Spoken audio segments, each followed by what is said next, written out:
అపోస్తులైన పౌలు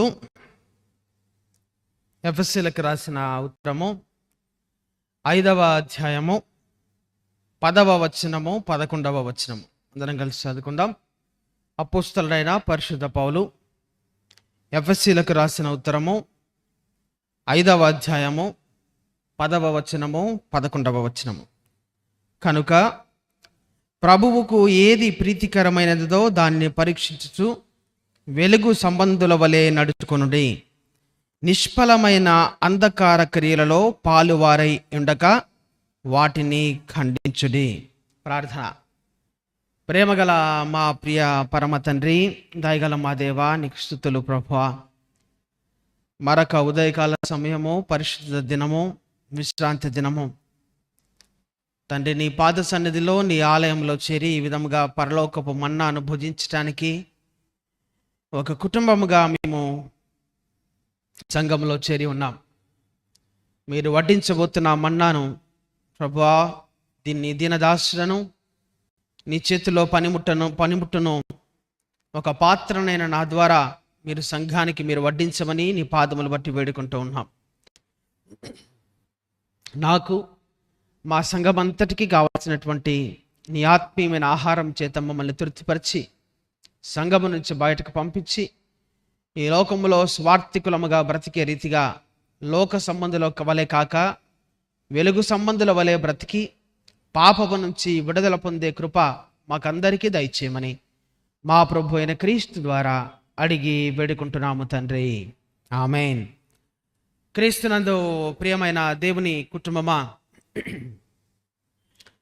మన ప్రభు మన రక్షకుడైనటువంటి తండ్రి, కుమార, పరిశుద్ధ ఆత్మ త్రియేక దేవుని నామమున మీకందరికీ ఉదయకాలపు శుభములు, వందనాలు మరియు దేవుని దీవెనలు. ప్రియమైన వారలారా, క్రీస్తు శిలువలో మరణించటానికన్నా ముందుగా క్రీస్తు శిలువ మరణం పొందుతాడు అని ప్రవక్తలు ప్రవచించటానికి ముందుగానే చాలా అప్పటి కాలంలో ఉన్న కొన్ని రిలీజన్స్, కొన్ని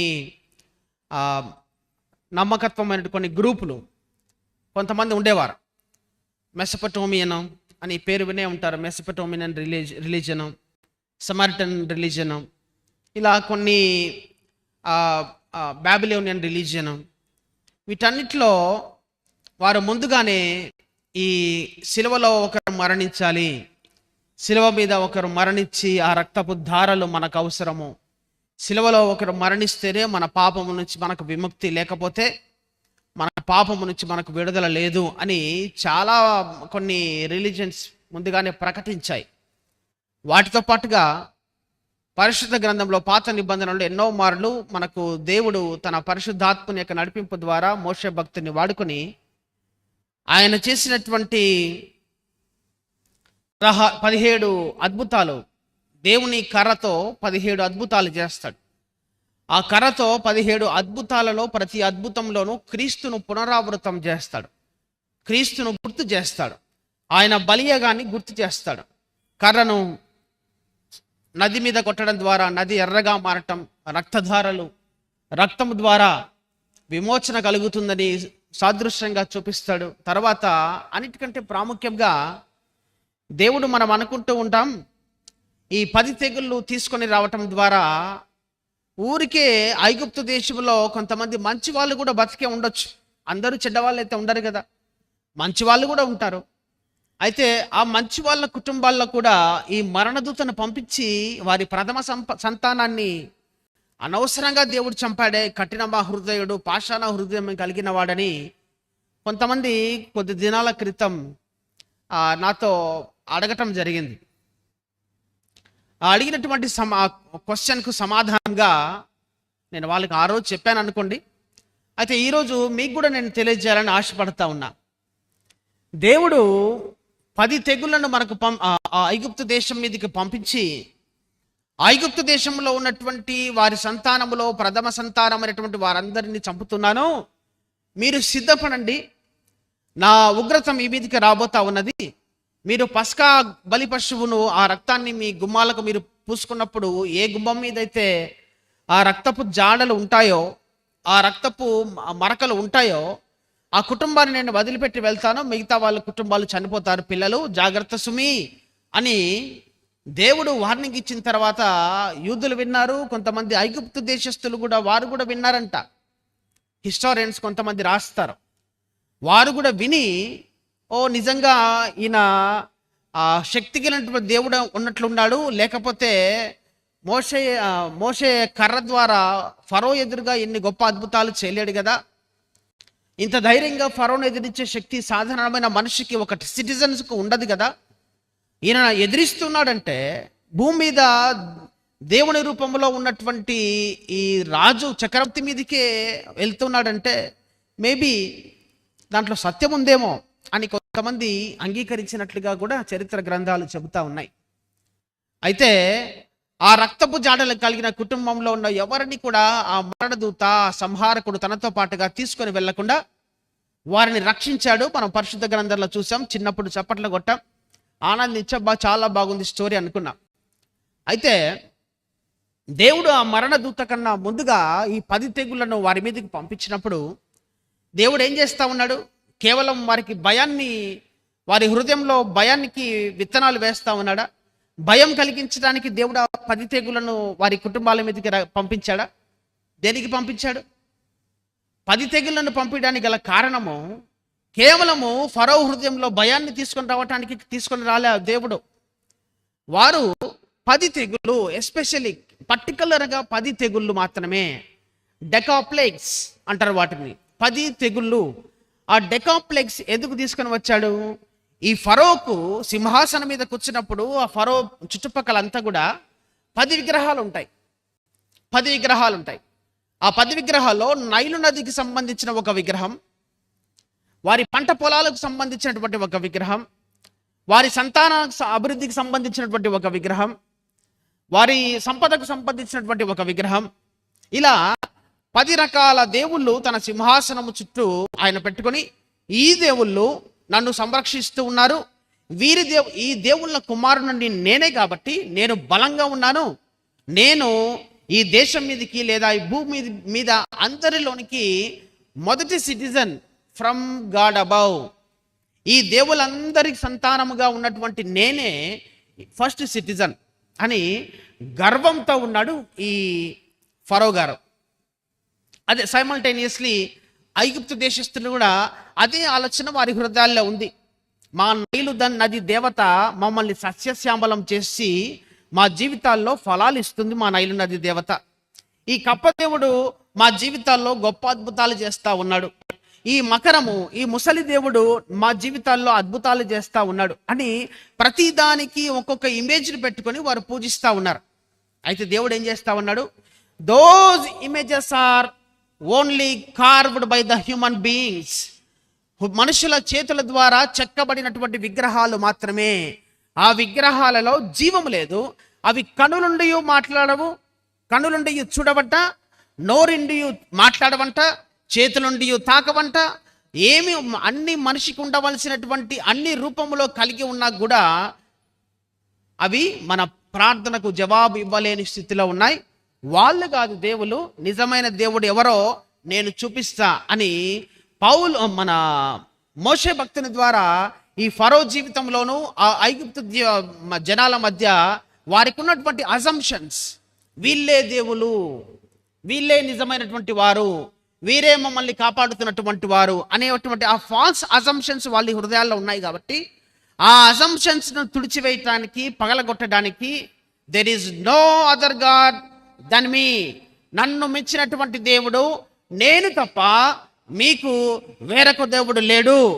భూమిని సృజించిన వాడిలో ఈ కాస్మోస్ను in the fraction of seconds కలుగునుగాక అని మాట పలికిన వెంటనే ఈ కాస్మోస్ను సృష్టించినటువంటి సర్వశక్తిమంతుడైనటువంటి దేవుణ్ణి నేనే, నాట్ ది స్టోన్స్ అని ఇంకొకసారి తన దైవత్వాన్ని చూపించుకోవడానికి, ప్రచురపరచడానికి, ప్రబలించబడటానికి కఠిన పాషాణ హృదయము, రాతి లాంటి హృదయాలు కలిగినటువంటి ఈ ఐగుప్తీయుల హృదయాలను పగులగొట్టి దేవుడు ఏం చేస్తా ఉన్నాడు?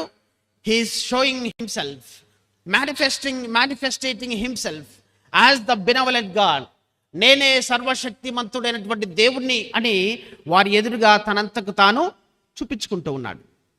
ఆ చూపించుకుంటున్న క్రమంలో చాలామంది ఐగుప్తీయుల జీవితాల్లో, వారి కుటుంబాల్లో, క్రీస్తును ఎరుగనటువంటి వారి హృదయాల్లో, క్రీస్తును ఎరగనటువంటి కుటుంబాలలో ఆ మరణదూత, ఆ సంహారకుడు రావటము వారి జీవితాల్లో గొప్ప వేదనను చూసినట్టుగా మనం చూస్తా ఉన్నాం. అయితే ప్రియమైన వారులారా, పౌలు భక్తుడు ఈరోజు మనతో చెబుతున్నటువంటి మాటలు, ఎఫెసీ సంఘానితో రాసినటువంటి మాటలు, మీరు ఎవరి సంబంధులం అంట? మనము వెలుగు సంబంధులము. మనము వెలుగు సంబంధులము. మీరు లోకములో జీవించకుండా లోకముతో వేరుపారైనటువంటి వారై ఉండి మీరు వెలుగు సంబంధులుగా జీవించండి అని పౌలు భక్తుడు ఈరోజు మనతో he is emphasizing the only one statement, that is stay holy, be holy, live holy. మీ కుటుంబాలను, మీ జీవితాలను, మీ ప్రాణములను, మీ ఆత్మలను, మీ బిడ్డలను, వారందరినీ నావలే పరిశుద్ధులుగా ఉండమని దేవుడు పిలుపునిస్తా ఉన్నాడు. మనం చదువుకున్నాం కదా, మీరు పరిశుద్ధులగుటకే పిలువబడితిరి కానీ లోకములో చీకటి సంబంధులుగా ఉండటానికి కాదు. లోకములో పాపపు జీవితము జీవించడానికి నేను మిమ్మల్ని నా రక్తము చేత కొనబడలేదు. మీరు లోకములో మీరు నిత్యము పాపము చేస్తూ పాపములోనే ఉండమని నేను ఉంటున్నా కూడా, నా రక్తంతో నేను కొనబడినటువంటి కుటుంబమై ఉన్నా కూడా మీరు పాపములో జీవిస్తూ ఉంటే I will not step back. నేను చివర బెంచ్లో కూర్చొని మీరు ఏమైనా చేయండి, నేను ఊరికి చూస్తూ కూర్చుంటే ఏం చేయలేనని దేవుడు కూర్చోడు. He will act accordingly in one fine day. That fine day will encounter your life, but you can not face that life. ఆ ఒక్క దినము దేవుడు మనతో ఎన్కౌంటర్ ఏర్పరచుకునేటువంటి ఆ ఒక్క దినములో దేవుని ఉగ్రత మన ఎదురుగా ఉన్నప్పుడు you cannot bear my brothers and sisters. దేవుని ఉగ్రతను చూడటము మన చేతుల్లో మనకు అసాధ్యమైనటువంటి టాస్క్ అది. దేవుని ఉగ్రతను ఎదుర్కొనడం మనకు అసాధ్యమైనటువంటి టాస్క్ అది. ఆ ఉగ్రతను ఎదుర్కోవడానికి బదులుగా ఆయన ప్రేమను ఎదుర్కొందాం. ఆ కృపగామయుని యొక్క ప్రేమను ఎదుర్కొందాం. ఆయన బినవలెన్షిప్ను ఎదుర్కొందాం. ఆ సర్వశక్తిమంత సార్వభౌమాధికారత్వం కలిగినటువంటి ఆ దేవుని యొక్క కృపకు మనమందరము పాత్రలవుదాం. దేవుడు అంటా ఉన్నాడు, మిమ్మల్ని నేను పాపము నుంచి విడుదల కలిగించడానికి ఆ పరలోకము నుంచి కాదనకూడని ఆ భోగ భాగ్యాలను వదిలిపెట్టి, వద్దనకూడనటువంటి ఆ భోగ భాగ్యాలను వదిలిపెట్టి, ఆ సింహాసనాన్ని వదిలిపెట్టి, ఈ మలమూత్రాలు కలిగినటువంటి ఈ మానవ శరీరాన్ని పొందుకొని, రక్త మాంసములతో కూడినటువంటి ఈ మానవ శరీరాన్ని పొందుకొని, కంపు కొట్టేటువంటి మానవ శరీరాన్ని పొందుకొని, నేను ఈ భూమి మీదకి మీకోసము మనుష్య రీతిగా నడుచుకుంటూ మట్టిలో, దుమ్ములో, ధూళిలో మీకోసమే నేను అంత గొప్ప త్యాగం చేశాను. త్యాగం చేసినా మీరు ఇంకా పాపంలో జీవిస్తూ ఉంటే I will not spare you. నేను మిమ్మల్ని విడువను, ఎడబాయనని వాగ్దానం చేసిన దేవుడు. పాపములో మనం ఉన్నప్పుడు మనల్ని విడవక, మనల్ని ఎడబాయక, కంటికి కునుకు లేకుండా ఆయన మన కోసము తన సొంత కుమారుని భూమి మీదకి పంపించడానికి సిద్ధపడిన ఆ యెహోవా దేవుని యొక్క ప్రేమకు ప్రతిరూపముగా వచ్చిన యేసు క్రీస్తు ప్రభుల వారు he will not stay back. This is the gracious time. ఆయన కృపాకాలము, కృపా ఘడియలు తిరుగుతూ ఉన్నాయి. ఆ కృపాకాలము ఘడియలు అంతమవ్వక మునిపే, కృపాగారపు ఘడియలు అవ్వక మునిపే, ఆ గడియారం ఆగిపోక మునిపే దేవుని బిడ్డలారా సిద్ధపడండి. ఆ పెళ్లి కుమారుడు రాబోతా ఉన్నాడు. పెళ్లి కుమారుడు పూలదండలతో, సువాసనలు కలిగిన పూలదండలతో రాడు. ఈసారి ఎలా వస్తాడు పెళ్లి కుమారుడు? చేతిలో ఖడ్గాన్ని పట్టుకొని ఆ మత్తయి సువార్తలో రాసినట్లుగా యెరూషలేము దేవాలయంలోకి వెళ్తున్నప్పుడు సాత్వికమైనటువంటి ఆ బలిపశువైనటువంటి ఆ గాడిద మీద వెళ్తున్నటువంటి యేసుక్రీస్తు ప్రభుల వారిని చూడం మనం. ఇక ఆయన రాజాదిరాజు, ప్రభులకు ప్రభు, రక్షకుడు, సర్వశక్తిమంతుడు. ఆయన యెరూషలేము దేవాలయంలోనికి గొర్రెపిల్ల మీద చాలా సాత్వికుడై తన్ను తాను తగ్గించుకొని ఆ గాడిద పిల్ల మీద వెళ్తా ఉన్నాడు. రాజులకు రాజు, ప్రభులకు ప్రభు. But this time, next time, ఆ రాజాజిరాజు, ప్రభులకు ప్రభువు, he is coming as a warrior. రాజు ఒక దేశం మీదకి వెళ్తా ఉన్నాడంటే సంధి చేసుకోవడానికి వెళ్ళడు. రాజు ఒక దేశం మీదకి దాడికి వెళ్తున్నాడంటే he will come to the conquer that world. ఆ దేశాన్ని తన గుప్పటిలోనికి తీసుకోవడానికి వెళ్తాడు. నెక్స్ట్ టైం వస్తున్నటువంటి దేవుడు రాబోతున్నటువంటి ఆ పరమ తండ్రి, ఆ రాబోతున్నటువంటి ఆ పెళ్లి కుమారుడు ఈసారి మనల్ని కబలించడానికి రాబోతా ఉన్నాడు. So this is the best time, this is the only time, no time for us, for especially Christians. క్రైస్తవులకు సమయం లేదు. మా కుటుంబమా, సమయం ఉండగానే మన ఇంటిని చక్కబెట్టుకుందాం. దేవుడిచ్చేటువంటి పరిమళ సువాసనతో కూడినటువంటి ఈ సుమధురమైనటువంటి జుడ్డి తేనె ధారల కన్నా మధురమైన వాక్యము సారంగా మన జీవితాలను కట్టుకోవడానికి మనం సిద్ధపడదాం. ఆ పరిశుద్ధాత్మ దేవుడు మనకు సహాయం చేయనుగాక. ఆమేన్. చదువుకుందాం. దేవుడు మన జీవితాల్లో చేసిన గొప్ప కార్యాలు చెప్పటానికి, ఒక మాటతో వివరించడానికి సాధ్యపడవు. ఎందుకంటే ప్రతి దినము మనం ఊపిరితో తిరిగి లేస్తున్నామంటే ఆయన యొక్క ఉచితమైన కృప, ఆయన యొక్క ఉచితమైనటువంటి ప్రేమ. అందుకే ఆ ఉచితమైన ప్రేమ కారణంగానే దేవుడు అంటా ఉన్నాడు, మనలందరినీ పాపం నుంచి విముక్తిని కలిగించడానికి, పాపము నుంచి మనల్ని విడుదల కలిగించడానికి, పాప పరిహారార్థ బలిగా క్రీస్తు ప్రభుల వారు తను తాను అర్పించుకున్నటువంటి ఈ శ్రేష్టమైన ఆశీర్వాదపు దినాల్లో మనం ప్రయాణాన్ని కొనసాగిస్తూ ఉన్నాం. మనం ప్రయాణిస్తున్నటువంటి ఈ దినాలు దేవుని వాక్యానుసారంగా జీవించడానికి మనం ప్రయత్నం చేయాలి. దేవునితో సహవాసం ఏర్పాటు చేసుకోవడానికి ప్రయత్నం చేయాలి. ఆయన పస్కా పండుగ ఆచరించడానికి యెరూషలేము దేవాలయంలో ప్రవేశిస్తున్నప్పుడు, రాజా, మా దేవా, యూదుల రాజా అని కేకలు వేసి ఏ విధంగా అయితే జనాలు వారి హృదయాల్లోనికి అంగీకరించారో, పిలిచారో, ఇప్పుడు కూడా మనం అదే రీతిగా కేకలు వేయాలి. కేకలు వేసి దేవుని మన కుటుంబాలకి ఆహ్వానించాలి. దేవునితో సమానంగా ఉండటం కాదనకూడని భాగ్యాన్ని వదిలిపెట్టిన దేవుని యొక్క మహా త్యాగాన్ని గుర్తు చేసుకుంటూ, ఆ త్యాగానికి తగినట్టుగా మన జీవితాలను we have to construct our lives and spirituality, my dear brothers and sisters. అయితే పాపం అనగా ఏమిటి? What is the definition of sin? పాపం అనగా ఆజ్ఞను సండే స్కూల్ ఆన్సర్స్ కాదమ్మా. What is the meaning of sin? ఆజ్ఞ అతిక్రమణే పాపం. That is Sunday school answer. Very good. Then what is the meaning of sin? పాపం అనగా ఏమిటమ్మా? శరీరమునను చెరుపునది పాపము, నీ ఆత్మను చెరుపునది పాపము. నీ శరీరమును చెరిపి నీ ఆత్మను దేవునికి దూరంగా చేసేదే పాపము. ఆ పాపము నుంచి విడుదల పొందుకోవాలి. పాపము నుంచి మనకు ప్రక్షాళన కలగాలి. ఎవరి ద్వారా కలుగుతుంది పాప ప్రక్షాళన? క్రీస్తు ప్రభుల వారి రక్తము ద్వారా. ఆయన రక్తము ప్రతి పాపము నుంచి మనలను ఏం చేస్తుందంట?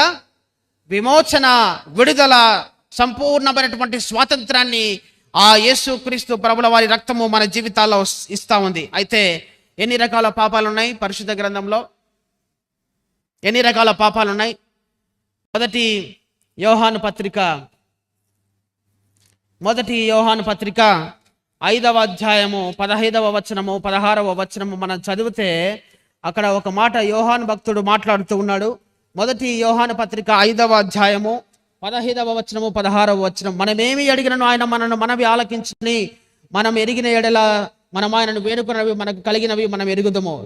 తన సహోదరుడు మరణ కారణము కాని పాపము చేయగా ఎవడైనను చూసిన ఎడల ఆయనను వేడుకొనును, అతనిని బట్టి దేవుడు మరణ కారణము కాని పాపము. అంటే there is 2 differentiations in our earthly sins. 2 రకాల పాపాలు, divisions. These are the divisions. మరణకరము కాని పాపము, మరణకరమైనటువంటి పాపము. సో ఈ మరణకరమైనటువంటి పాపాలు కొన్ని ఉన్నాయి, మరణకరము కాని పాపాలు కొన్ని ఉన్నాయి. ఈ మరణకరము మరియు ఈ మరణకరము కాని పాపాలు అన్నీ కలిపితే పరిశుద్ధ గ్రంథంలో దాదాపుగా 567 పాపాల గురించి పరిశుద్ధాత్మ దేవుడు మాట్లాడతాడు. అయ్యా, these are the sins, you have to be very cautious. ఈ పాపాలను బట్టి మీరు చాలా జాగ్రత్తగా నడుచుకోవాలి. ఈ పాపాలు మీ జీవితాలను సంహరిస్తూ ఉన్నాయి. ఆ మరణదూత రావటానికి కారణాలు, ఈ 567 కారణాలు మీ జీవితంలో మీ కళ్ళెదురుగా ప్రతిదినాలు కనపడతా ఉన్నాం. అయితే ఈ పాపము నుంచి మనం విడుదల పొందుకోవాలి అంటే దేవుని దగ్గరికి మనం చేరాలి కదా. మొదటిగా దేవుని దగ్గరికి చేరడానికి ఎన్ని మార్గాలు ఉన్నాయి? దేవునికి దూరంగా వెళ్ళడానికి 567 మార్గాలు పరిశుద్ధ గ్రంథం చూపిస్తా ఉంది పాపము ద్వారా. అయితే దేవుని దగ్గరికి వెళ్ళడానికి ఎన్ని రకాల మార్గాలు ఉన్నాయి? ఏదమ్మా ఒకటే మార్గము? యేసు రక్తము ఒకటే ఒక మార్గము కదా. అందరము బాగా తలలు ఊపు చెప్తాం, యేసు రక్తము ఒకటే ఆయన దగ్గరికి మనల్ని చేర్చున్నది అని. అయితే ఒక సిస్టర్ ఉండింది, సిస్టర్ తెరిసా అని ఒక ఆమె ఉండింది జర్మనీలో. ఆమె ఒకరోజు క్రీస్తు ప్రభుల వారి కొరకు ప్రార్థన చేస్తా ఉంది మోకరించి. తండ్రి, నేనైతే పవిత్రమైన జీవితం జీవించడానికి ప్రయత్నం చేస్తున్నా కూడా ప్రతిరోజు ఏదో రకంగా నేను పాపం చేస్తా ఉన్నా. నా ఆలోచనలో, నా కంటి చూపో, నా మాట ఏదో ఒక రకంగా నేను పాపం చేస్తా ఉన్నా. But I don't know how to be get it of the since in my life. నా జీవితం నుంచి ఆ పాపాన్ని పోగొట్టుకోవడానికి నేను ఏం చేయాలో నాకు అర్థం కావడం లేదు ప్రభు అని మోకరించి కన్నీరు విడిచి భారంతో ప్రార్థన చేస్తుంది ఆ సిస్టర్ అమ్మగారు. ప్రార్థన చేసినప్పుడు దేవుడు దర్శించినప్పుడు, ఆమెను రాత్రి కలలలో దర్శనాల ద్వారా దేవుడు ఆమెతో మాట్లాడుతున్నప్పుడు దేవుడు చెప్పినటువంటి మాట, ఆమె తన రాసినటువంటి తన బుక్లో ఎన్కౌంటర్ విత్ ద డివైన్ అనేటువంటి ఒక బుక్లో ఆమె రాస్తా అంటది, ఆయన శరీరం మీద దాదాపుగా 5,000 దెబ్బలు ఉన్నాయంట. మనం ఏం పాట పాడతాం?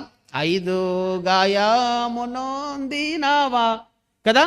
కేవలం 5 గాయాలే ఉన్నట్టు మనం పాట పాడుతూ ఉన్నాం. 5 గాయాలు కాదు, దేవుని శరీరం మీద ఉన్నది 5,000 గాయాలు ఉన్నాయంట. 5,000 గాయాల్లో నుంచి రక్తము స్రవిస్తా ఉన్నాడు యేసుక్రీస్తు ప్రభు. ఆమె అంటది, I have 500 sins which is causing my sinful life. 567 పాపాల ద్వారా నా జీవితము దేవునికి దూరంగా అవుతూ ఉంటే ఈ 5,000 మార్గాలు ఉన్నాయి దేవుని దగ్గరికి నేను చేరటానికి. ఆ గాయముల గుండా నేను ఎవరి దగ్గరికి చేరాలంట? ఆ గాయముల గుండా I have to reach to my father, I have to reach to my owner, I have to reach my beloved God. దేవుని సన్నిధికి చేరడానికి నా కళ్ళెదురుగా 5,000 మార్గాలు కనపడతా ఉన్నాయి ఆ రక్తపు దారాల ద్వారా. ఆయన శరీరంలో పొందినటువంటి దెబ్బల చేత మనకు ఏమి కలుగుతా ఉన్నది? స్వస్థత కలుగుతా ఉన్నది. శరీరానికి స్వస్థత మాత్రమేనా? మీ ఆత్మలకు స్వస్థత అవసరం లేదా? మన ఆత్మలకు స్వస్థత, మన శరీరాలకు, మన ప్రాణములకు స్వస్థత ఆ 5,000 గాయముల ద్వారా దేవుడు మనకిస్తా ఉన్నాడు. ఆ గాయముల యుద్ధకు మనందరం చేరాలి కదా. ఆ గాయముల యుద్ధకు మనం చేరినప్పుడే మనకు పాపము నుంచి మనము ఫ్రీడమ్. 1947 సంవత్సరం కాదు మనకు స్వతంత్రం వచ్చినది. ప్రతిరోజు ఒక స్వతంత్ర దినం మనకు రావాలి. ఎందుకు? ప్రతిరోజు మనం పాపం చేస్తూ ఉన్నాం కాబట్టి. ప్రతిరోజు పాపం చేస్తూ దేవునికి సిలువకు అప్పగించడానికి మనందరము కారణం అవుతా ఉన్నాం.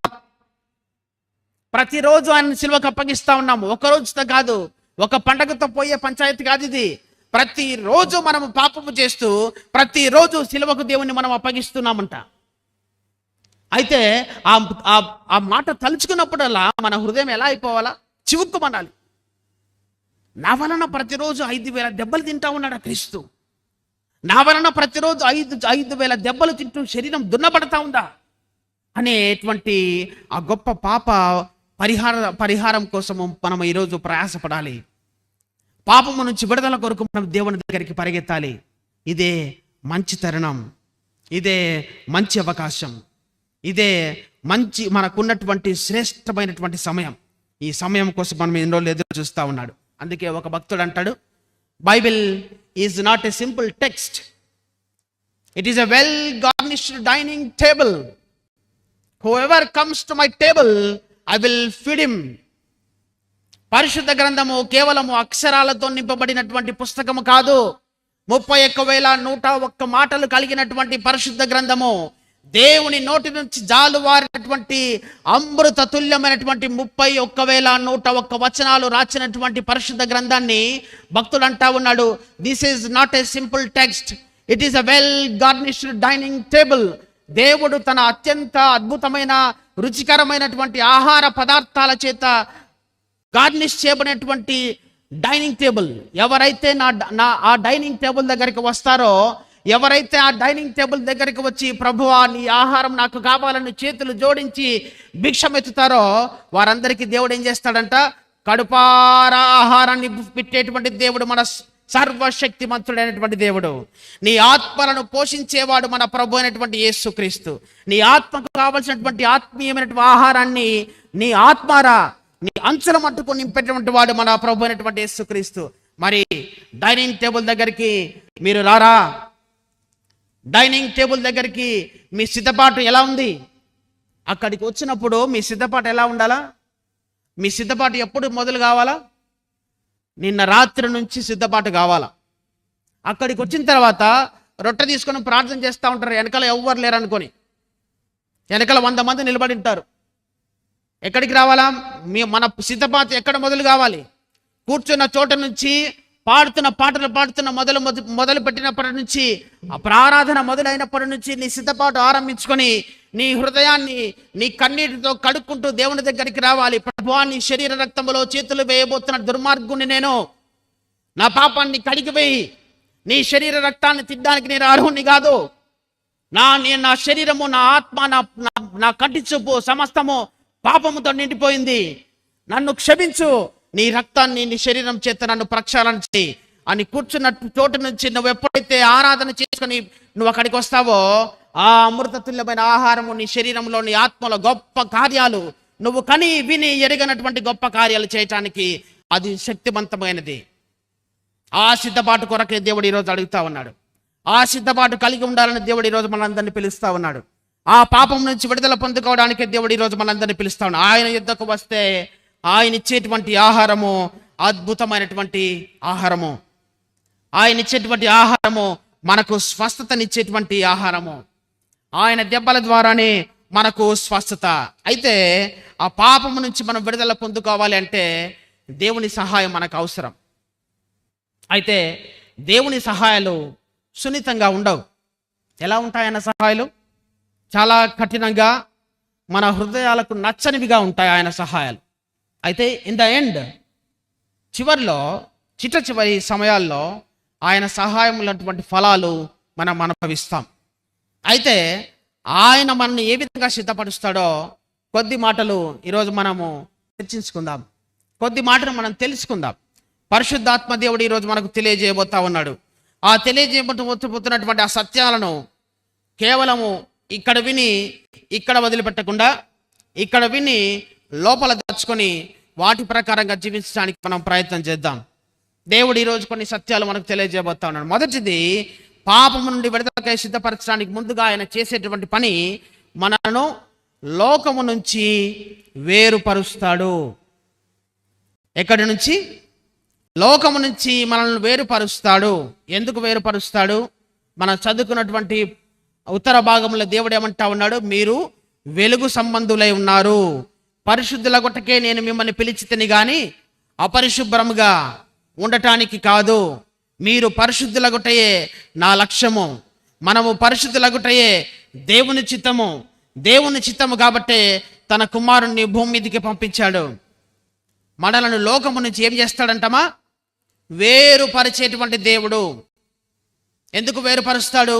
మనను తన స్వరక్తము చేత కోట్లాది మంది, 890 కోట్ల మంది నివసిస్తున్నటువంటి ఈ భూమిలో నువ్వు మాత్రమే క్రైస్తవురాలివి. నువ్వే క్రైస్తవుడు. ఎలా మార్చబడినావు? దేవుడు తన స్వరక్తము చేత కోట్ల మందిలో నిన్నిట్లా హీ పిక్డ్ యు. ఆయన నిన్ను ఎన్నుకున్నాడు. నా కుమారుడిగా నువ్వు ఉండాలని, నా కుమార్తెగా నువ్వు నాకు లోకంలో సాక్షికరమైన జీవితముగా నువ్వు జీవించాలని దేవుడు తన స్వరక్తం ఇచ్చుకున్నాడంట. ఆయన రక్తానికి విలువ కట్టగలమా? మన శరీరం నిలబెట్టి కొంటే ఎంత విలువ అవుతుందో తెలుసా? మన శరీరం ఒక్కొక్క ఆర్గాన్ అమ్ముకుంటే ఎంత విలువ అవుతుందో తెలుసా? దాదాపుగా 30-40 కోట్ల విలువైనటువంటి కాస్ట్లీ శరీరం పొందుకొని తిరుగుతూ ఉన్నాం. ఎందుకు we are costly? Because I am created in the image of God.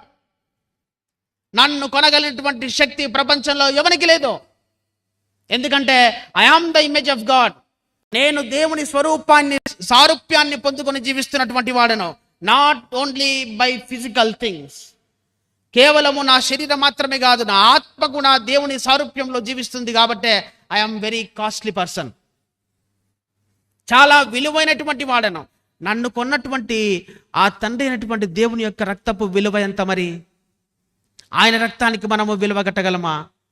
Can we put a price tag for the Christ blood? దేవుని రక్తానికి మనం విలువ కట్టగలమా? ఆయన రక్తములో ఉన్నటువంటి విలువను మనము ఏం చేయాలంట? We have to experience the cost of blood of Christ. ఆయన రక్తం యొక్క విలువను మనం ఏం చేయాలి? ఎక్స్పీరియన్స్ చేయాలి, అనుభవించాలి. అనుభవించి తెలుసుకోవాలి, రుచి చూసి తెలుసుకోవాలి. ఆ రుచి చూసి తెలుసుకోమని ఈరోజు మనందరికీ దేవుడు చెబుతా ఉన్నాడు.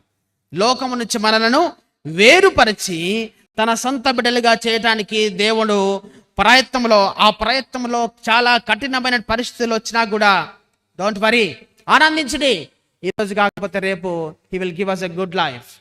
కొరింథీయులకు రాసిన పత్రిక 2వ పత్రిక 6వ అధ్యాయము 14 నుంచి 16 వచనాలు మనం చదివితే అక్కడ అంటా ఉన్నాడు, మీరు అవిశ్వాసులతో జోడుగా ఉండకూడి, నీతికి దుర్నీతికి ఏమి పొత్తు, మీరు వెలుగు సంబంధులు. You are not belong to the darkness. I don't want your dark life. నీ చీకటి జీవితం వద్దు. ఆ చీకటి జీవితాన్ని మీరు వదిలిపెట్టి మీరు వెలుగు సంబంధులై ఉన్నారు.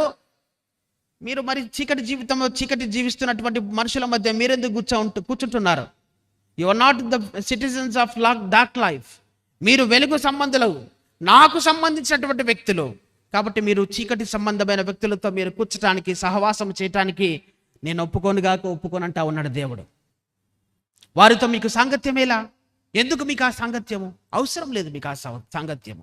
ఎందుకంటే నేనే మీకు మంచి స్నేహితుడను, నేనే మీ మంచి కాపరిని. నా గొర్రెలు ఎవరి స్వరాన్ని వింటాయి? నా స్వరాన్నే వింటాయి, నా మాటనే వింటాయి, నాతోడే ఉంటాయి. నేను వెళ్ళి మార్గంలోనే నడుస్తారు, నా మార్గంలోనే నడుస్తాడు. క్రీస్తు అంటా ఉన్నాడు, వయా డలారోసా. ఏంటిదమ్మా ఈ వయా డలారోసా? క్రీస్తు ప్రభు శిలువకు అప్పగించినటువంటి తీర్పు అయిన వెంటనే అక్కడి నుంచి గొలగతా నుంచి క్రీస్తు శిలువలో మరణించేంత వరకు ఉన్నటువంటి ఆ 2800 మీటర్ల ఆ ప్రయాణాన్ని అంతటిని ఏమంటా ఉన్నారు? వయా డలారోసా, క్రీస్తు శ్రమల మార్గము. ఆ శ్రమల మార్గములో దేవుడు ఏమంటా ఉన్నాడు? Follow me. ఎందుకు? ఆ శ్రమల మార్గంలో ప్రతి అడుగులో you can see my footsteps mixed with my blood. ఆ 2800 అడుగులు ఎలా ఉన్నాయంట? ఆయన రక్తపు జాడలు ఉన్నాయి.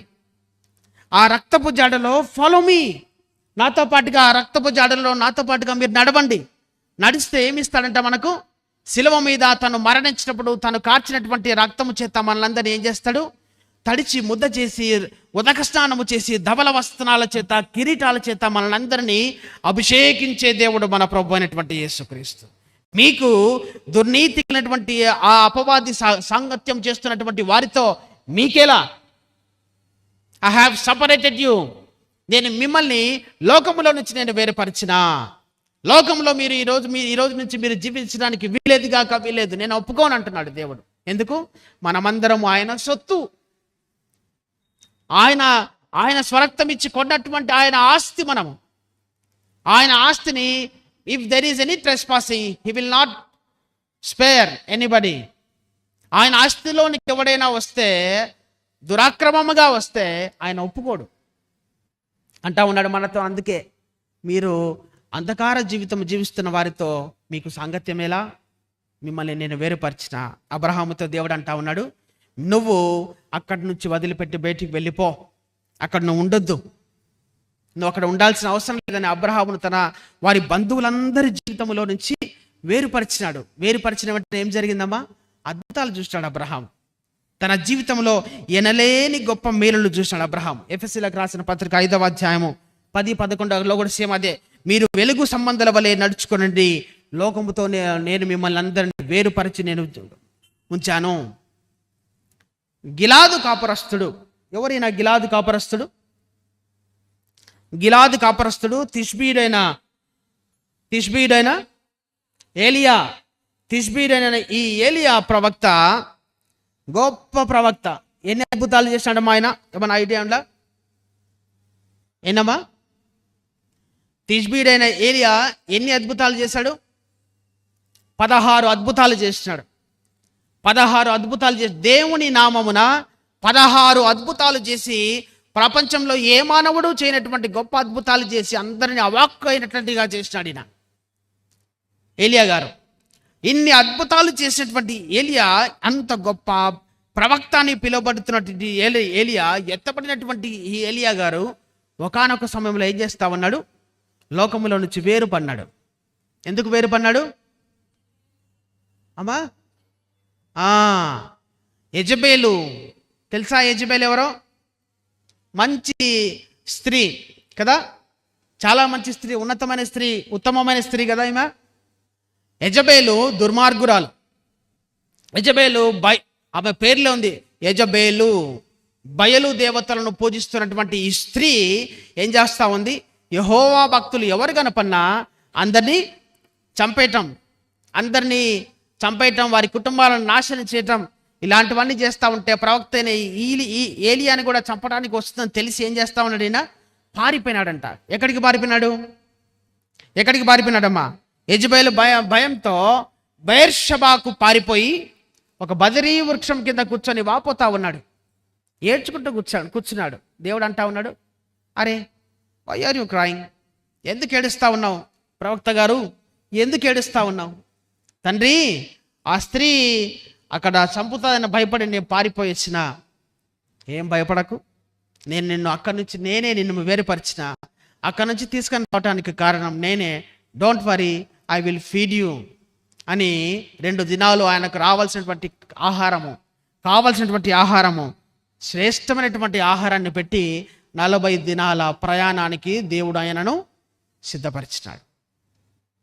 ఆ 40 దినాల ప్రయాణానికి దేవుడు ఏమిస్తా ఉన్నాడు? ఆయనకు పరలోకపు ఆహారాన్ని ఎవరి చేత ఇస్తా ఉన్నాడు? పరలోకపు ఆహారాన్ని ఆయనకు వడ్డించి 40 దినాల తన జీవిత ప్రయాణాన్ని కొనసాగించడానికి దేవుడు ఆయనను సిద్ధపరుస్తూ ఉన్నాడు. దేవుడు మనందరినీ లోకముతో వేరుపరిచినొచ్చుగాక, నీ కుటుంబంతో నిన్ను వేరుపరిచినొచ్చుగాక, నీ సొంత వారితో నిన్ను వేరుపరిచినొచ్చుగాక. But God will feed you, God will definitely feed you. దేవుడు ఖచ్చితంగా నిన్ను పోషించేటువంటి వాడు మన దేవుడు. సింహపు పిల్లలు లేమి గలవై ఉంటాయేమో కానీ మనం మాత్రం నెవర్. దేవుడు మనల్ని అంచుల మట్టుకు నింపేటువంటి దేవుడు. అంచుల మట్టుకు మనకు కావలసినటువంటి పరిపూర్ణమైనటువంటి సమస్తమైన ఆశీర్వాదముల చేత మనలందరినీ తృప్తిపరిచే దేవుడు మన దేవుడు. ఆ విశ్వాసము మన జీవితాల్లో ఉండాలి.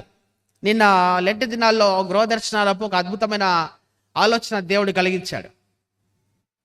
దేవుడు యేసుక్రీస్తు ప్రభు బాప్తిస్మం తీసుకున్న తర్వాత శిష్యులను ఎన్నుకోవడానికి తిరుగుతూ ఉన్నాడు కదా, శిష్యులను ఎన్నుకోవడానికి తిరుగుతూ ఉన్నాడు.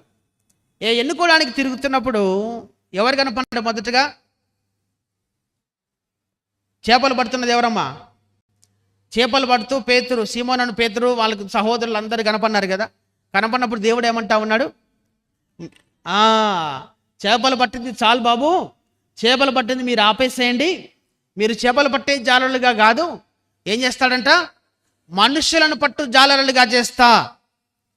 సో ఈ మనుషులు పట్టే జాలరులకు చేపలు పట్టే జాలరులకు మధ్య తేడా ఏంటిది? వాళ్లకు వీళ్ళకు మధ్య ఉన్న తేడా ఏంటిది? మనుషులు పట్టే జాలరులుగా చేస్తాడంట చేపలు పట్టే జాలరులను వదిలిపెట్టి. Live your occupation, live your business and follow me. నన్ను ఫాలోగా.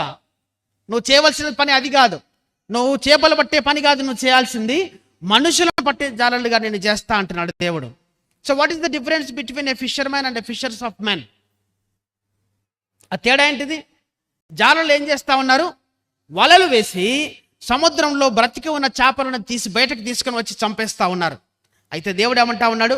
మీరు లోకమనే ఈ సముద్రంలోనికి వెళ్ళండి, వాక్యమనే ఈ వల ద్వారా అందరినీ పట్టి వాళ్ళందరినీ నాశిష్యులుగా చేసి చచ్చిపోతున్నటువంటి ఆత్మలకు నిత్య జీవాన్ని వారికి పరిచయం చేయండి. వాడు చేపలు పట్టేవాడు బ్రతికి ఉన్న చేపలను తీసుకొచ్చి చంపుతా ఉన్నాడు. మనుషులను పట్టులకు జాలలుగా మార్చినటువంటి నన్ను మన కుటుంబం అనే సంఘాన్ని దేవుడు ఏం చేస్తా ఉన్నాడు? చీకటి జీవితంలో జీవిస్తున్నటువంటి వారి జీవితాలు, వారి ఆత్మలు చచ్చిపోయే స్థితిలో ఉన్నాయి. ఆ చచ్చిపోయే స్థితిలో ఉన్నటువంటి వారి ఆత్మలను అందరినీ తీసుకొని వచ్చి జీవం ఇచ్చేటువంటి ఈ గృహంలో వారిని పరిచయం చేసి ఈ గృహంలో వారిని కూర్చోబెట్టి జీవాహారాన్ని ఇచ్చి నిత్యుడగు దేవుడు, సర్వశక్తి మంత్రుడు దేవుడు, నిత్యము నివసిస్తున్నటువంటి దేవుని యొక్క గొప్పతనాన్ని పరిచయం చేసి వారిని నిత్యత్వంలోకి నడిపించడమే చేపల పట్టు జాలలోకి ఉన్నటువంటి duty. So this is our only duty we have as the followers of Christ. క్రైస్తు యొక్క శరీరంలో భాగమైన మనకు దేవుడు ఇచ్చినటువంటి మహద్భాగ్యం అది. కేవలము ప్రతి ఆదివారము చర్చికి రావటము ఏదో traditional way. This is not a tradition, this is a faith. ఎలాంటి ఫెయిత్ ఇది? Firm faith. బలమైనటువంటి విశ్వాస జీవితం కొనసాగించాలి. ఏదో ట్రెడిషనల్గా సండే చర్చికి రావాలి, ఇంటికి వెళ్ళిపోవాలి, మటన్ తినాలి, ఆదివారం ఖతం. Sunday is not a holiday, it is a holiday. You have to consider this first few hours as a holy hours. మొదటి గడియలు, ఆదివారము మొదటి గడియలు పరిశుద్ధముగా ఆచరించడము మన విధి, క్రైస్తవులముగా మన విధి, మన ధర్మము. ఎందుకు? ఆయన కార్చినటువంటి ఆ రక్తము ద్వారా మనం పొందినటువంటి ఆ విమోచనకు ప్రతిహారంగా, ఆ విమోచనకు మనం చేయగలిగినటువంటి పని అదొక్కటే. Spending some time with our father. దేవునితో కొద్ది సమయము, శ్రేష్టమైన సమయం గడపడం, ఆయనతో మాట్లాడడం. ప్రభా, ఇదిగో నా బాధలు, ఇదిగో నా కన్నీరు, ఇదిగో నా వేదన, వీటన్నిటిని తుడిచివేయి ప్రభువా. ఆ ప్రార్థించేటువంటి అద్భుతమైనటువంటి సమయము ఈ జీవితం మనకి దేవుడిచ్చి ఉన్నాడు. కాబట్టి దేవుడు మనల్ని వేరుపరిచినప్పుడు మీరు బాధపడక సంతోషించుడి, ఆనందించుడి. ఒక దినము వస్తా ఉన్నది, ఆ దినమున దేవుడు నీ కొరకు దాచి వచ్చిన జీవ కిరీటాన్ని పెట్టడానికి నీ తలను సిద్ధం చేసుకో. మన తలలను సిద్ధం చేసుకోవాలి. రెండవది, మొదటిది లోకం నుంచి మనల్ని వేరుపరిచిన దేవుడు. రెండవది, మన హృదయాలను విరిచేస్తాడు. మనల్ని పూర్తిగా విరిచి ముక్కలుగా చేస్తాడు. మనల్ని పూర్తిగా విరిచి పడేస్తాడు. కీర్తనకారుడు అంటాడు కదా, 51వ కీర్తన 17వ వచనంలో, 51వ కీర్తన 17వ వచనంలో అంటాడు, విరిగిన మనస్సే దేవునికి ఇష్టమైన బళ్ళు. విరిగిన మనస్సే దేవునికి ఇష్టమైన, ఆయన మనకు విరిగిన మనస్సునే కోరుకుంటూ ఉన్నాడు.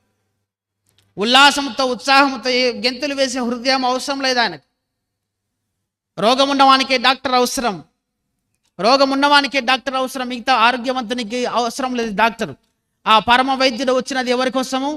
విరిగినటువంటి హృదయం కలిగిన మనందరి కోసం దేవుడు వచ్చినాడు. ఎంత చెట్టుకు అంత గాలి. మనం అనుకుంటూ ఉంటాం, నాకు డబ్బు లేదు కాబట్టి నా జీవితం ఇలా ఉంది అని. డబ్బున్నోడు బాగున్నాడా? ఆనందంగా? డబ్బున్నోడు సంతోషంగా ఉన్నాడా? ఆనందంగా ఉన్నాడా? డబ్బున్నోని హృదయంలో శాంతి, సమాధానాలు, నెమ్మది ఉన్నాయా? నీకు డబ్బు లేకపోవచ్చు గాక, డబ్బుతో మాత్రమే నీకు సమస్య ఉండొచ్చు గాక, కానీ నీ కుటుంబంలో చిన్న కుటుంబము, చింతలేని కుటుంబము, ఎల్ఐసి పాలసీ తీసుకోండి కదా. కాదు, చిన్న కుటుంబము, చింతలేని కుటుంబం. ఎందుకంటే దేవుడు మీకు తోడై ఉన్నాడు కాబట్టి మీ హృదయంలో ఎలాంటి చీకు చింత లేదు. డబ్బుండి ధనము పెరిగిన తర్వాత ఏమైపోతా ఉంది? దేవుని మర్చిపోయి తిరగటం వల్ల అన్ని కుటుంబాలు కాదు, గృహదర్శనాల్లో కొన్ని కుటుంబాలు చూస్తే కడుపు బగబగ మండిపోతూ ఉంటుంది. ఏమిరా బాబు, ఇంత అద్భుతమైన జీవితం దేవుడిస్తే దేవునికి వాక్యానికి ఇవ్వవలసిన విలువ అట్లీస్ట్ కొంచెం, వాక్యానికి ఇవ్వవలసిన విలువ ఇవ్వలేనంత దుర్భర స్థితిలో ఉన్నారా? ఎందుకు దేవుడు అంత నిర్లక్ష్యం? దేవుడు అంటే ఎంత నిర్లక్ష్యం? వస్తే వచ్చాడు, పోతే పోయాడు, రాకపోతే మనకేం అన్నట్లుగా ఉన్నారు మన సంఘస్థులే, వేరే వాళ్ళు కాదు. మనం వేరే వాళ్ళని నిందించడానికన్నా ముందుగా 4 fingers are showing myself. నా 4 వేళ్ళు నన్నే చూపిస్తూ ఉన్నాయి. మొదటగా clean your house first, then talk about others. మన హృదయాన్ని, మన కుటుంబాలను మనం సిద్ధపరచుకోలేకపోతా ఉన్నాం. మన కుటుంబాన్ని మనం సరిగా పోషించుకోలేకపోతా ఉన్నాం. This flock is most important rather than other flocks. I don't need to talk about other flocks. వాటి గురించి మాట్లాడాల్సిన అవసరం నాకు లేదు. నా ఫ్లాక్, ఈ గొర్రెల గుంపు ఒక్కటే మనకు అవసరము. ఈ గొర్రెలే సరిగా సక్రమంగా జీవించకపోతే ఆ కాపరి ఆ వేదన పడ్డంలో పెద్ద ఆశ్చర్యం లేదు. ఎందుకు? మనం ప్రతిదినం ఏం చేస్తూ ఉన్నాము? ఆయనను వెన్నుపోటు పొడుస్తూ ఉన్నాం. ఆశీర్వాదాలు పొందుకున్న తర్వాత, అవసరం తీరిపోయిన తర్వాత తెప్ప తగిలేసేటువంటి రకాలు మనమంతా. అవసరం తీరిన తర్వాత, ఏరు దాటిన తర్వాత తెప్ప తగిలేసి నువ్వు వస్తేరా లేకపోతే లేదు, నాకు కావాల్సినవన్నీ కూడా సమృద్ధిగా ఉన్నాయి. వాక్యానికి ఇవ్వవలసిన విలువ మీరు నేర్చుకోండి. దేవుని యొక్క కృప మీ జీవితాల్లో లేకపోతే మీ మన బ్రతుకులు, మన జీవితాలు కుక్కలు చింపిన విస్తరా. దేవుని నడిపింపు మన జీవితాల్లో లేకపోతే మన జీవితాలు కుక్కలు చింపిన విస్తరా. ఆ విస్తరలో కనీసం 2 మెతుకులు ఉంటాయేమో, మన జీవితంలో అవి కూడా ఉండవు. కేవలము దేవుని కృప వల్లనే మనం ఇలాంటి లగ్జరియస్ లైఫ్ను జీవిస్తూ ఉన్నాం. You are living this lavish life just because of the grace of God, not because of your intellectual ability or your education or something else. వాటి వల్ల నువ్వు ఈ లగ్జూరియస్ లైఫ్ నువ్వు జీవించడంలా, దేవుని కృప వల్ల మట్టుకు మాత్రమే నీ లావిష్ లైఫ్ నువ్వు జీవిస్తా ఉన్నావు. But people are forgetting, I don't know why. తలలకు మన కళ్ళకు పొరలు పొరలుగా మనకు రావటం వల్ల వాక్యం మీద భయము భక్తి లేకుండా అడ్డగోలు జీవితం మనం జీవిస్తా ఉన్నాం. ఆ జీవితం నుంచి బయటపడాలి.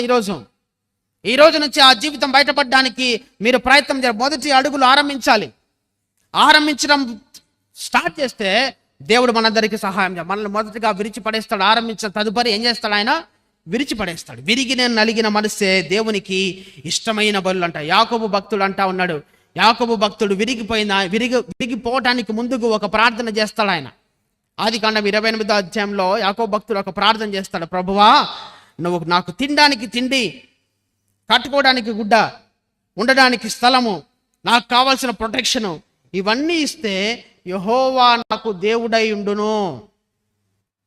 దేవునికి ఒక కండిషన్ పెడతా ఉన్నాడు. ఆడ భక్తుడు దేవునికి కండిషన్ పెడతా ఉన్నాడు. ప్రభువా, నా బిడ్డలకు ఉద్యోగం ఇస్తే నేను నీకు 50,000 ఇస్తా ప్రభువా, ఇయ్యకపోతే ఇయ్యవా? ఆ 50,000 లక్ష రూపాయలు నీకు ఎవరిచ్చినారు? ఆ 50,000 లక్ష రూపాయలు కోటి రూపాయలు నీకు ఎవరిచ్చినాడు? ఊరికే ఉట్టిపుణ్యానికి మీ ఎదురుగా ఉన్న కానిక చెట్టుకు కాల్చిన డబ్బులు?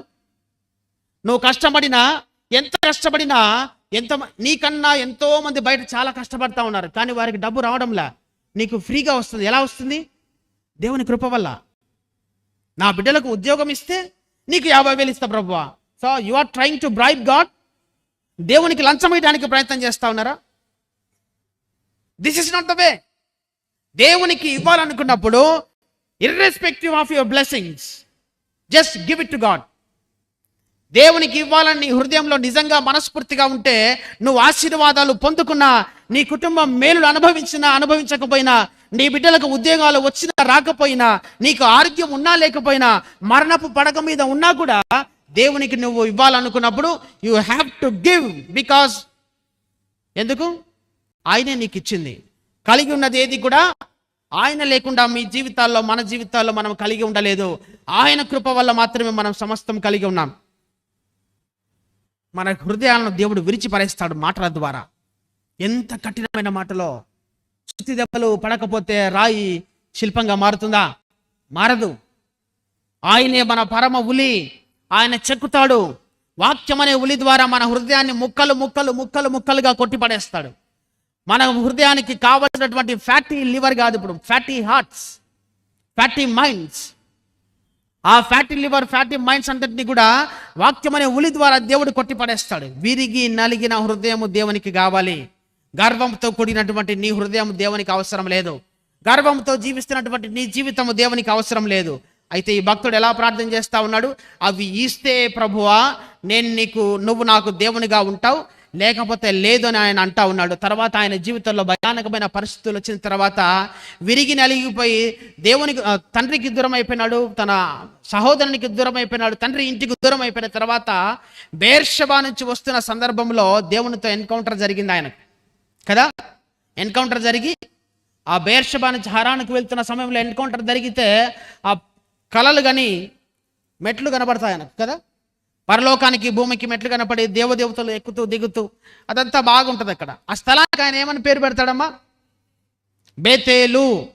బేతేల్ అనగా దేవుని మందిరము, దేవుని స్థలము, దేవుడు నివాసముండు స్థలము.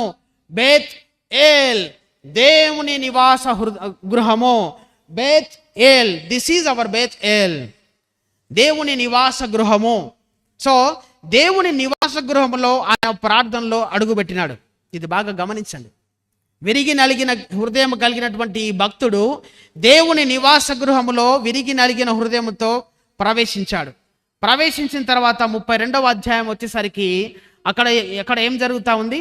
తన సహోదరుని కలుసుకోవడానికి వెళ్తా ఉన్నాడు. విరిగి నలిగిన హృదయం కలిగినటువంటి వ్యక్తి దేవుని ఆలయంలో చేరిన తర్వాత తన సహోదరుని కలుసుకోవడానికి వెళుతూ అక్కడ దేవునితో మరొకసారి ఎన్కౌంటర్ అయింది కదా.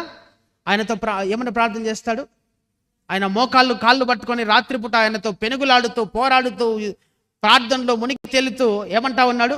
నువ్వు నన్ను ఆశీర్వదిస్తే తప్ప నేను ఇక్కడి నుంచి నిన్ను వదిలిపెట్టను. నువ్వు నన్ను దీవిస్తే తప్ప నేను నిన్ను వదిలిపెట్టను. ఎందుకు ప్రార్థనలో ఎందుకంత డ్రాఫ్ట్ చేంజ్, ఇంత భయంకరమైన చేంజ్ ఎట్లా వచ్చింది ఆయనకు? హృదయం విరిగిపోయింది కాబట్టి, హృదయం బద్దలైంది కాబట్టి, దేవుని యొక్క నిజమైనటువంటి ఆ గొప్పతనాన్ని తెలుసుకున్నాడు కాబట్టి. ఎలా తెలుసుకోగలిగినాడు? హృదయం పగిలిపోయిన తర్వాత నా జీవితాన్ని కట్టేవాడు నా ప్రభు అయినటువంటి దేవుడు అన్న సత్యాన్ని తెలుసుకున్న తర్వాత, నువ్వు నన్ను దీవిస్తే కానీ నేను నిన్ను వదలను ప్రభువా అని ప్రార్థన చేస్తూ ఉన్నాడు. ఆ ప్రార్థనలో విరిగిన హృదయం దేవుని సన్నిధిలోనికి, ఆయన ఆలయంలోనికి ఎప్పుడైనా వెళ్ళిందో ఆ స్థలానికి ఆయన పెట్టిన పేరేంటిది? పెనూయేలు. దేవుని సన్నిధిలో, బేత్ ఏల్ అనబడుతున్నటువంటి దేవుని సన్నిధిలో ఆయన అడుగు పెట్టినాడు. పెనూయేలు అనుభవం పొందుకున్నాడు. దేవుని సన్నిధిలో బేత్ ఏల్ దేవుని మందిరంలో అడుగు పెట్టినాడు. పెనూయేల్ దేవుని ముఖమును చూస్తా ఉన్నాడు. ముఖమును చూసినప్పుడు ఏం జరిగిందమ్మా అద్భుతము? ఆయన పేరు మార్చబడింది, ఆయన నడక మారింది, ఆయన జీవితము మారింది. యాకోబుగా ఉన్న నువ్వు ఈ రోజు మొదలుకొని నువ్వు యాకోబు కాదు, ఏమని పిలుస్తావంట? ఇశ్రాయేలీయుడవు. అంటే ఆయనకి ఎంత పెద్ద బిరుదు వచ్చిందో చూడండి, ఎంత పెద్ద బిరుదు వచ్చిందో. ఇశ్రాయేలీయుల దేవుడైన యెహోవా. ఆయన పేరుకు, దేవుని నామానికి ప్రీఫిక్స్గా ఈయన పేరు వచ్చింది. ఎంత గొప్ప దీవెనది! నువ్వు విరగబడితేనే, నువ్వు దేవుని సన్నిధిలోనికి అడుగు పెడితేనే, ఆ పెనుయేలు అనుభవం నువ్వు పొందుకుంటేనే నీ జీవితాలు ఏం జరుగుతూ ఉన్నాయి? ఇలాంటి గొప్ప అద్భుతాలు. ఈ గొప్ప అద్భుతాలు రావాలంటే నువ్వు పెనుయేలు అనుభవం నువ్వు పొందుకోవాలి. బేత్ ఏల్ అనుభవం మీరు పొందుకోవాలి. ఆ బేత్ ఏల్లో మనం అడుగు పెట్టాలి. ఆయన ముఖారవిందాన్ని చూడాలి. ఆయన ముఖం మీద పడినటువంటి ఆ ఉమ్ములకు కారణం, ఆయన ముఖం మీద ఉమ్మి వేశారు. ఆ ఉమ్మి వేయడానికి గల కారణం ఎవరు? మన పాపాలు. ఆయన ముఖంలో మన ముఖాన్ని చూసుకోవాలి. నా వలనే కదా ఈ అందమైనటువంటి స్వరూపము కలిగినటువంటి నా దేవుని ముఖం మీద ఈ దుర్మార్గులు ఉమ్మటానికి కారణం నా పాపాలే, నేను చేసిన పనికి మాలిన పనులే, నేను చేసిన దుర్మార్గపు పనులే. ఎంత గొప్ప పాపిని ప్రభువా! ఎంత పాపినైనను దేవుడు ఏం చేస్తాడంట? క్షమిస్తాడంట. ఎంత పాపినైనను దేవుడు క్షమిస్తాడు. అందుకే మన పాట పాడతాం, ఉన్న పాటున వస్తున్నా ప్రభువా, ఉన్న పాటున ఈరోజే బయలుదేరి నీ దగ్గరికి వస్తున్నా, నాకు పెనుయేలు అనుభవం కావాలి అని ఈరోజు మీరు మోకరించి ప్రార్థించాలి. ఈరోజు దేవుని బేత్ ఏలుకు మీరు చేరుకున్నారు, బాగుంది. కానీ పెనుయేలు అనుభవం పొందుకోవాలి. రావటం వెళ్ళిపోవటం లాభం లేదమ్మా. ఆ పెనుయేలు అనుభవం మన కుటుంబానికి, మన బిడ్డలకు మనం పరిచయం చేయాలి.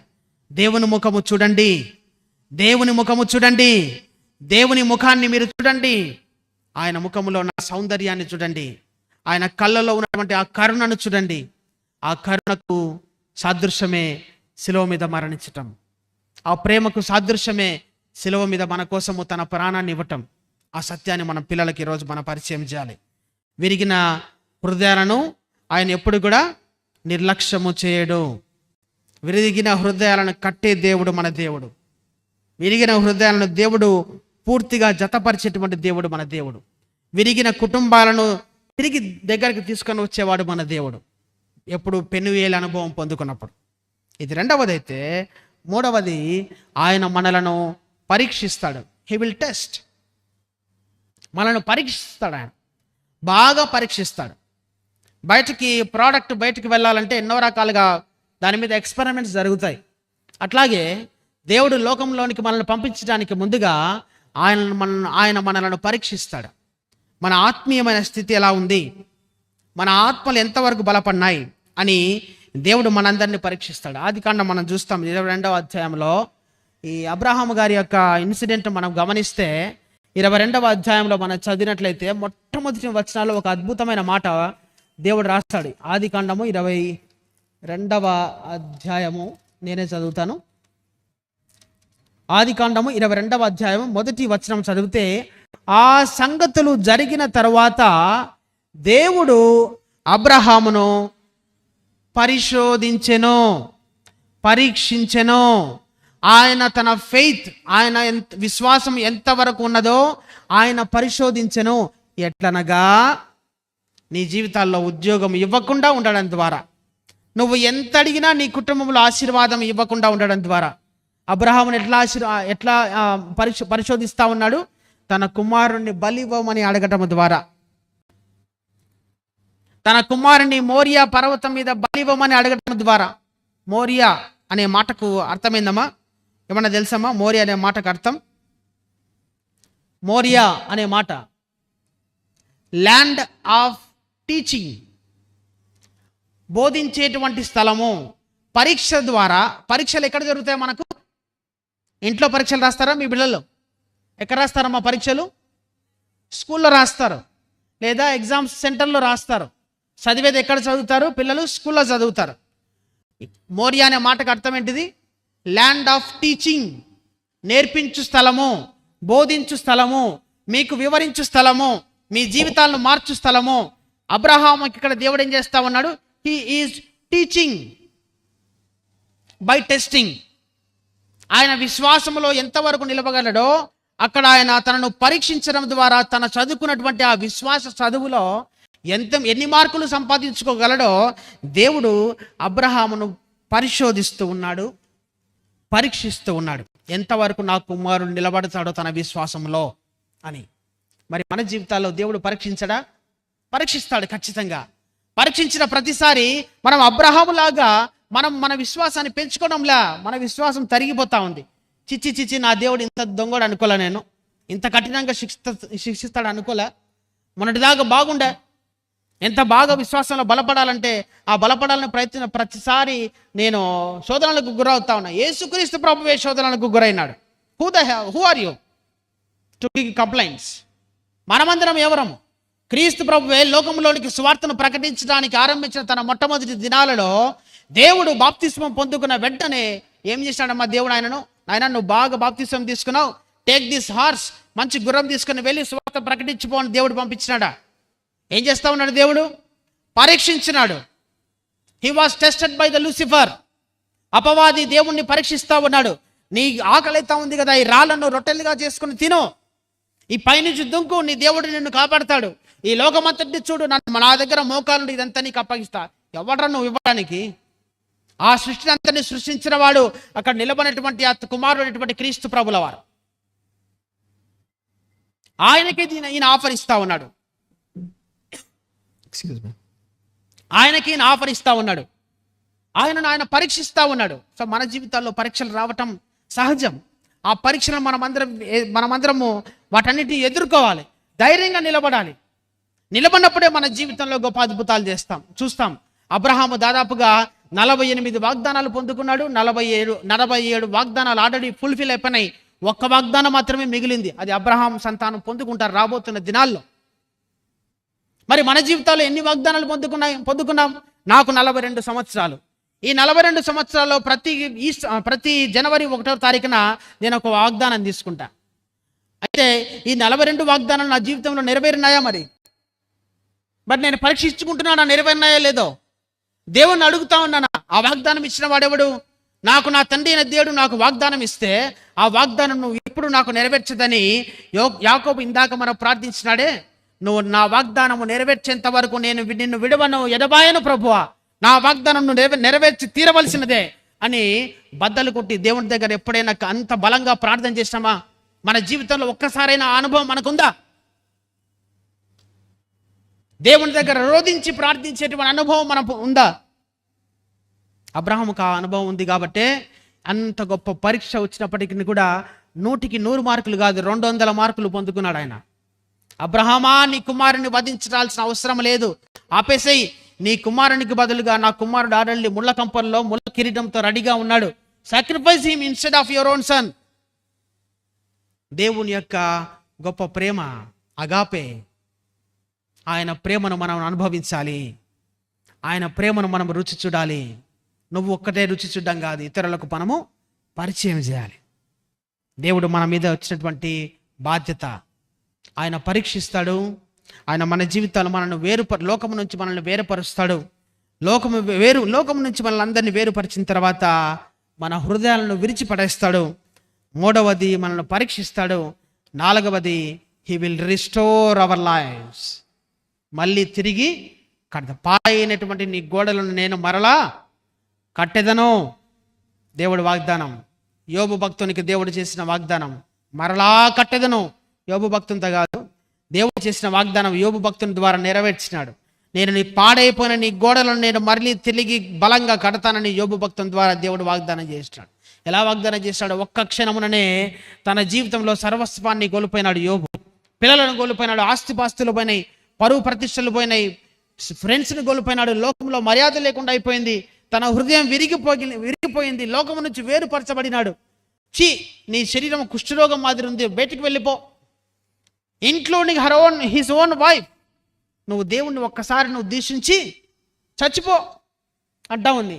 అంటే ఈయన చెప్తున్నటువంటి ఆన్సర్ ఏంటిది?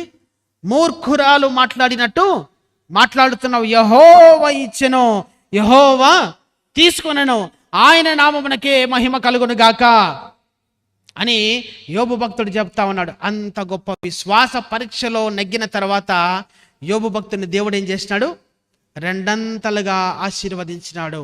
He restored his life abundantly. ఇంకా మేలిమి బంగారం చేత తన జీవితాన్ని కట్టిన దేవుడు మన దేవుడు. ఈ మనుషులకు చేసిన వాగ్దానాలన్నీ కూడా దేవుడు మన జీవితాలు కూడా నెరవేరుస్తాడు. మన జీవితాలు కూడా దేవుడు నెరవేరుస్తాడు. ఆ నెరవేర్చాలంటే మనం ఏం చేయాలి? బేతేల్ అనుభవం పొందుకోవాలి, పెనుయేల్ అనేటువంటి అనుభవాన్ని మనం పొందుకోవాలి. అందరూ వాక్యం వింటున్నారు కదమ్మా, బాగా అందరు విన్నారా? అందరు విన్నారంటే అందరం తలూపుతాం, అందరం వినే ఉంటాం, బాగా వింటాం. అట్లాగే నాలాగే ఒకడు ఎక్కడనో వాక్యం చెప్తున్నాడంట, గొంతు చించుకొని ఆత్మాభిషేకం పొందుకొని ఆత్మపూర్ణుడై వాక్యం చెబుతా ఉన్నాడంట, కేకలు వేస్తూ గట్టిగా. అందరూ పిన్ డ్రాప్ సైలెన్స్, చాలా కాన్సన్ట్రేట్గా ఆయనను చూస్తూ ఉన్నారు, వింటూ ఉన్నారు. అయ్యగారు చెప్తున్నారు వాక్యం అని అంతా విన్నాడు. అంత విన్నాక ఈయనకు అయ్యగారికి ఆలోచన వచ్చింది, నా వాక్యం కనీసం ఒక హృదయంనైనా తట్టిందా లేదా అని చూస్తూ ఉన్నాడు. అందరినీ స్త్రీలు అంతా గమనిస్తాడు, ఎస్పెషల్లీ స్త్రీలే కదా ముఖ్యం, ఏది చేసినా వాళ్ళే చేస్తారు, ఎక్స్ట్రీమ్గా వాళ్ళే చేస్తారు. సో స్త్రీలను గమనిస్తూ ఉన్నాడు. చూస్తూ ఉంటే ఒక స్త్రీ వెక్కి వెక్కి ఏడుస్తుందంట.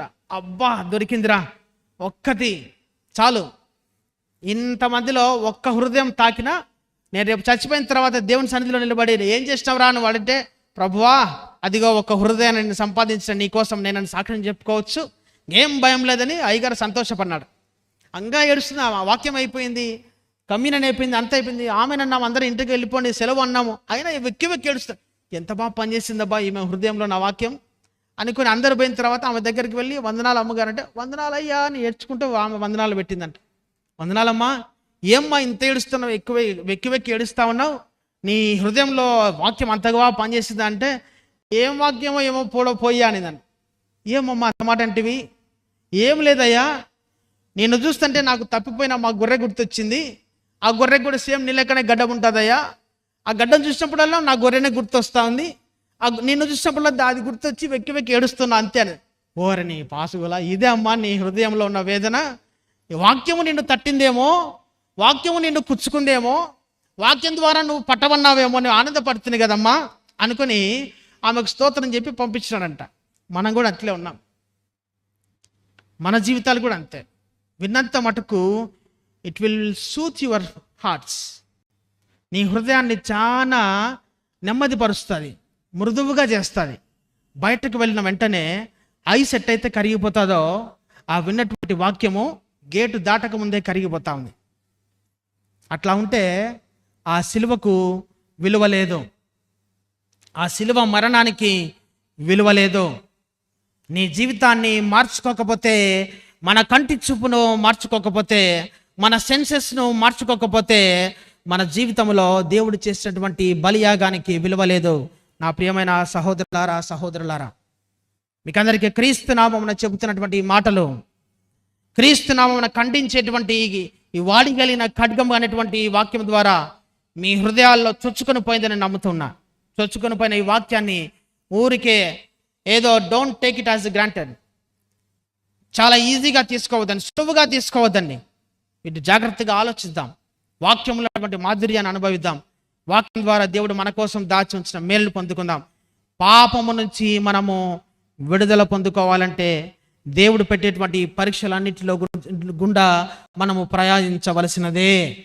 ఆ ప్రయాణం అంతటిలో ఆ పరిశుద్ధాత్మ దేవుడు మనందరికీ సహాయం చేయనుగాక. ప్రార్థన. ప్రేమామయుడా, దయామయుడా, సర్వశక్తిమంతుడా, విన్నటువంటి వాక్యము ప్రభువా మీరు మాతో మాట్లాడి ఉన్నారని మేము నమ్ముతున్నాం. ఈ వాక్యాన్ని మా హృదయంలో మేము దాచుకోవటానికి సహాయం దయచేయండి. అపవాది ఎదురు చూస్తూ ఉన్నాడు ప్రభువా, విన్నటువంటి వాక్యము దొంగిలించడానికి ఎదురు చూస్తూ ఉన్నాడు. ఆ దొంగ బారిన పడకుండా ఈ హృదయంలో దాచుకున్న ఈ వాక్యాన్ని మా గృహాలకు తీసుకుని వెళ్ళి బెతేలు అనుభవంలో పొందినటువంటి ఈ అనుభవాన్ని ప్రభువా వారి కుటుంబం అంతటిలో ఆ అనుభవం పొందటానికి ఈ వాక్యము ఉపయోగపడే రీతిగా పెనుయేలు అనుభవం వారందరూ కుటుంబ సభ్యులందరూ మీ ముఖాన్ని చూసేటువంటి కృపను మాకందరికీ దయచేయమని వేడుకుంటూ ప్రభా ఈ దినపు దీవెనల చేత మమ్మల్ని అందరూ తృప్తిపరచమని మా ప్రభువు, మా రక్షకుడు, మా దేవుడు శిలువ మీద మా కొరకు మరణించిన ఆ పరమ పవిత్రుడు, పరమ పరిశుద్ధుడైన యేసు క్రీస్తు ప్రభుల వారి నామమున అడిగి వేడుకుంటున్నాము తండ్రి. ఆమేన్. దేవునికి మహిమ కలుగును గాక.